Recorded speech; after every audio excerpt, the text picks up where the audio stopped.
it also makes you disciplined. And once you're disciplined, like you're like a sharpened sword, man, like a well-tempered blade. And then you can go out there and operate in the world. The reason that discipline is necessary is because you're a mass of competing short-term interests. And so the question is then, well, which short-term interests should win out? And the answer to that is none of them. They need to be organized into a hierarchy that makes them functional across time and across individuals. So like a 2-year-old is very likely to act out his or her proximal impulse. But of course, a 2-year-old can't survive in the world. You have to bring your primary instincts, let's say, under the regulatory structure of a higher order value system that allows them to manifest themselves without undue mutual sacrifice across large spans of time in the presence of large numbers of other people. So that requires a very sophisticated ordering.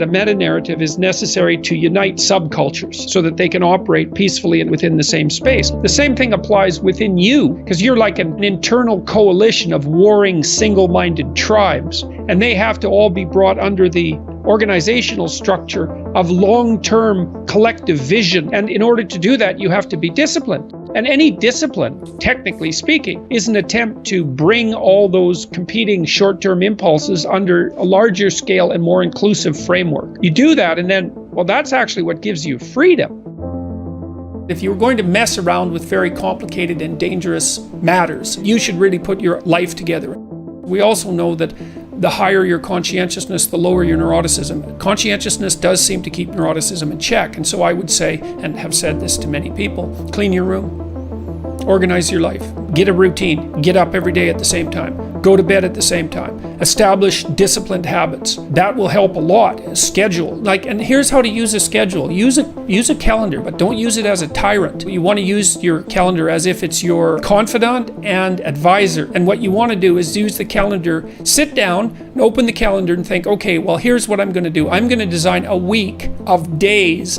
that I would really like to have. What that would mean then is that you would schedule things that you would consider meaningful and productive, on a daily basis, so that you feel that your life is justified by having a day like that, and also to schedule enough of your responsibilities so that you make progress day by day instead of falling farther behind. Generally, you should approach it as if this is something that will help you get what you want. You have to figure out what you want. And then you have to figure out how to decompose what you want into actionable steps.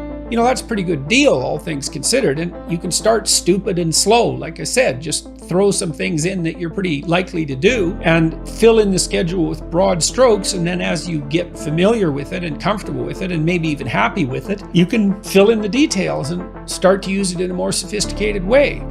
And what that'll do is, it doesn't directly affect your neurophysiology, but you react to uncertainty and the unexpected with more physiological preparedness and more expenditure of energy than the typical person. And so what you want to do is organize your surroundings, because it's a lot easier to organize your surroundings, at least to begin with, than it is to do radical reconstruction on your fundamental temperament. Generating a view of your life that consists of valued goals that you want to attain, and then steps by which those might be attained. Well, then you can ally that with a schedule, and then not only do you know what you're doing, you know that what you're doing is moving you towards something you want, and that's rewarding.